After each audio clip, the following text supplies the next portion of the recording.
Closed doors, I'm a fool for your love.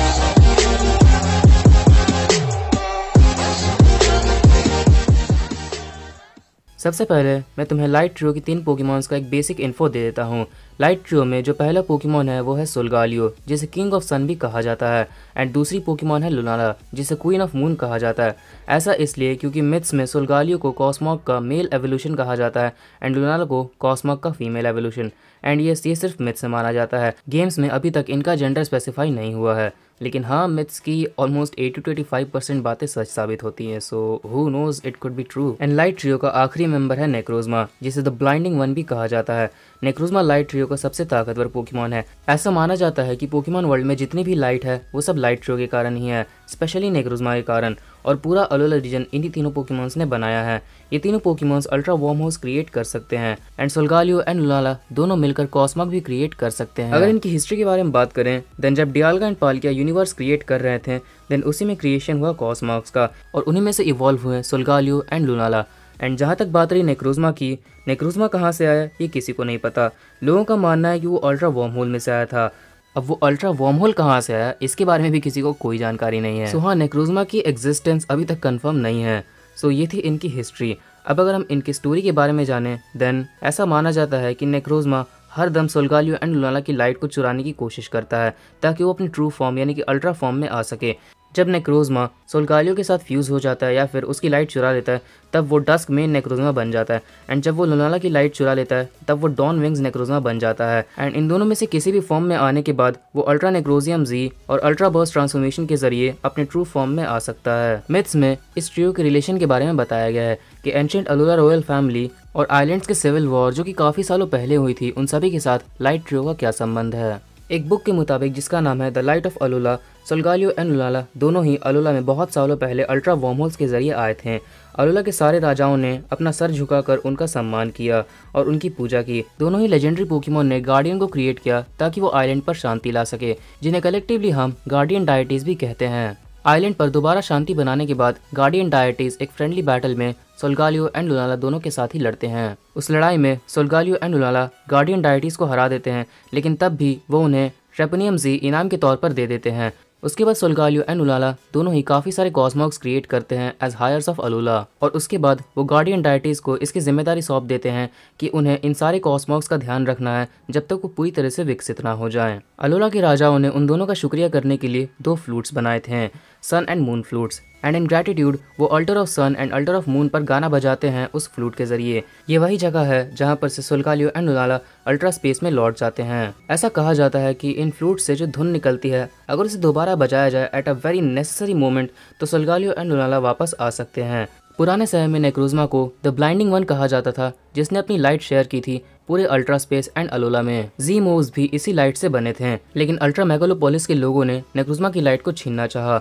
उन्होंने नेक्रोज़मा को काबू करने की कोशिश की ताकि वो उसकी लाइट को रिक्रिएट कर सकें जो नेक्रोज़मा ने शेयर की थी, और वो ऐसा कर भी लेते हैं। और इसका नतीजा ये निकलता है कि नेक्रोज़मा बहुत बुरी तरह से घायल हो जाता है और वो एक डार्क क्रिस्टलाइन बॉडी में कन्वर्ट हो जाता है व्हाइल एक्सपीरियंसिंग कॉन्स्टेंट पेन। नेक्रोज़मा के असली शरीर के टुकड़े स्पार्कलिंग स्टोन्स के रूप में पूरे अलोला में बरसने लगते हैं। नेक्रोज़मा के इन शरीर के टुकड़ों से इजाद होता है जी पावर रिंग का।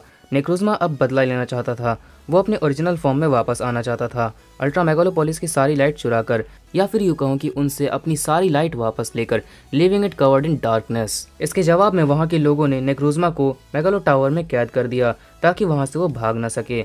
मेरी लाइब्रेरी में कुछ सीक्रेट्स नोट्स के अकॉर्डिंग नेक्रोज़मा एक बार अलोला में आया था, stealing all of its lights, जिसके कारण पूरे रीजन में अंधकार छा गया था। सोलगालियो एंड लुनाला गार्डियन डायटीज के साथ मिलकर नेक्रोज़मा से लड़ते हैं ताकि वो चुराई हुई लाइट वापस ला सकें। ये जंग टापू विलेज पर हुई थी। नेक्रोज़मा इन सभी से काफ़ी ताकतवर था, इसलिए वो उन सभी को अकेला ही हरा देता है। उसके बाद वो सोलगालियो या लुनाला इन दोनों में से किसी एक को एब्जॉर्ब करके डस्क मेन नेक्रोज़मा या फिर डॉन विंग्स नेक्रोज़मा में ट्रांसफॉर्म हो जाता है। इसके बाद एक नौजवान गार्डियन डायटीज के साथ मिलकर जी क्रिस्टल्स एंड स्पार्कलिंग स्टोन्स की पावर का इस्तेमाल करता है एंड सोलगालियो या लुनाला जिस किसी के साथ भी नेक्रोज़मा फ्यूज़ हुआ था उसे आज़ाद कर देता है। एंड इसके बाद नेक्रोज़मा was banished from Alola.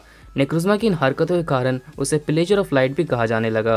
I mean come on यार, वो तो बस अपनी लाइट वापस ले रहा था, तो बेचारे पे इतना जुल्म क्यों। अलोला के राजाओं ने तो लिटरली आदेश दे दिया कि जितनी भी किताबें हैं जिसमें नेक्रोज़मा का जिक्र किया गया है उन सभी को जला दिया जाए, ताकि भविष्य में नेक्रोज़मा के अस्तित्व का कोई सबूत ना रहे। अलोला के लोगों ने राजा के इस आदेश का पालन करते हुए वो सारी किताबें जला दी जिसमें नेक्रोज़मा का जिक्र था, लेकिन अनफॉर्चुनेटली सारी किताबें नहीं जली थीं। अब ये थी इनकी कहानी मिथ्स के अकॉर्डिंग।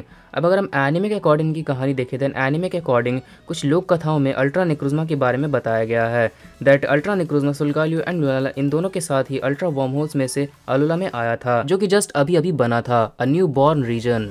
अलोला उस समय पूरी तरह से अंधकार में था। साथ मिलकर लाइट ट्रियो ने अपनी लाइट अलोरा रीजन में शेयर की, filling the entire region with light, and in gratitude Alola के लोगों ने इस कहानी को लोक कथाओं में संभाल कर रखा। इसीलिए इस कहानी को the legend of the blinding one भी कहा जाता है। द ब्लाइंडिंग वन ये नाम ओरिजिनेट हुआ है उन लोगों से हु नेम्ड नेक्रोज़मा, जिसे पूरे पोकेमॉन यूनिवर्स का ब्राइटेस्ट स्टार माना जाता है। अब एक और कहानी है जिसमें ये कहा गया है दैट नेक्रोज़मा ने एक समय पर अपनी सारी लाइट शेयर कर दी थी, जिसके कारण उसने अपनी सारी लाइट खो दी एंड एक डार्क क्रिस्टलाइन फॉर्म में कन्वर्ट होकर वो एक गहरी नींद में चला गया। अंत में सोल्गालियो एंड लुनाला दोनों ही अलोला में वापस आते हैं। वो दोनों अपनी लाइट नेक्रोज़मा के साथ शेयर करते हैं, जिससे ना सिर्फ नेक्रोज़मा जाग जाता है बल्कि अपने ट्रू फॉर्म में भी आ जाता है। उसके बाद अल्ट्रा नेक्रोज़मा अल्ट्रा वर्महोल के जरिए अल्ट्रा स्पेस में वापस चला जाता है। अब ये थी इनकी कहानी एनिमे में जो लोक कथाएं मेंशन है उसके मुताबिक। आई मीन एनिमे में जितने मिथ्स बताए गए हैं, अगर हम ये देखें कि प्रैक्टिकली इनके साथ क्या हुआ है, आई मीन एपिसोड्स में इनकी कहानी क्या है, देन सबसे पहले अल्ट्रा स्पेस में पोपोइल वर्ल्ड पर एक मीटियोर गिरने वाला था। नेक्रोज़मा उस मीटियोर को रोकने के लिए आता है। वो उस मीटियोर को रोक तो लेता है, लेकिन उस मीटियोर का इम्पैक्ट इतना भयंकर था दैट नेक्रोज़मा पूरी तरह से इंजर्ड हो जाता है और वो अपनी सारी लाइट खो देता है एंड एक डार्क क्रिस्टलाइन बॉडी में चेंज हो जाता है। अब नेक्रोज़मा हर तरह से अपनी लाइट वापस लेने की कोशिश करता है। इन शॉर्ट यहाँ पर नेक्रोज़मा अपनी औकात दिखा देता है। इस बीच वो सोल्गालियो एंड लुनाला दोनों के साथ लड़ता भी है, और ना सिर्फ लड़ता है बल्कि दोनों को हरा भी देता है। काफ़ी देर लड़ने के बाद अंत में जब ऐश और उसके दोस्त मिलकर सोल्गालियो एंड लुनाला को नेक्रोज़मा से बचा लेते हैं, तब सोल्गालियो अपने रेडिएंट सन फॉर्म में आकर सीयरिंग सनरे स्मैश का इस्तेमाल करता है नेक्रोज़मा के ऊपर, एंड लुनाला अपने फुल मून वाले फॉर्म में आकर मेनेसिंग मूनरेज मेल स्टॉर्म का इस्तेमाल करता है, और अलोला के ऑलमोस्ट सारे लोग अपने जी मूव्स का इस्तेमाल करते हैं नेक्रोज़मा के ऊपर। इन शॉर्ट सोल्गालियो एंड लुनाला अपनी ट्रू फॉर्म में आकर अपना सबसे पावरफुल अटैक यूज करते हैं नेक्रोज़मा के ऊपर, एंड अलोला के सारे लोग नेक्रोज़मा पर अपना जी मूव इस्तेमाल करते हैं। इतनी सारी लाइट एक साथ मिलने के कारण नेक्रोज़मा अपनी ट्रू फॉर्म अल्ट्रा नेक्रोज़मा में ट्रांसफॉर्म हो जाता है। अब नेक्रोज़मा को उसकी सारी लाइट वापस मिल जाती है, तो अपनी पावर का इस्तेमाल करके पूरे अल्ट्रा स्पेस को रिस्टोर कर देता है। एंड यस, उसके बाद हैप्पी एंडिंग। सो गाइस, ये थी लाइट ट्रियो की स्टोरी मिथ्स के अकॉर्डिंग एंड एनिमे के अकॉर्डिंग। अब तुम्हें कौन सी स्टोरी अच्छी लगी ये तुम कमेंट्स में बताओ। और हाँ, लाइट ट्रियो की तरह ही अगर तुम ये जानना चाहते हो कि weather trio and creation trio का इतिहास क्या है, इनकी कहानी क्या है, तो इन दोनों में से किसी वीडियो पे क्लिक कर सकते हो। इन दोनों वीडियोज़ में मैंने काफ़ी विस्तार से बताया है कि weather trio and creation trio की स्टोरी क्या है। So do check them out if you are interested in it. And yes, ये वाली वीडियो पसंद आई हो तो प्लीज़ लाइक कर देना, एंड चैनल पर पहली बार आए हो तो प्लीज़ सब्सक्राइब भी करके जाना ऐसे अमेजिंग वीडियोज़ देखने के लिए, एंड सब्सक्राइब करके नोटिफिकेशन बेल को ज़रूर ऑन कर देना ताकि तुम मेरे चैनल के लेटेस्ट वीडियो से नोटिफाइड रहो।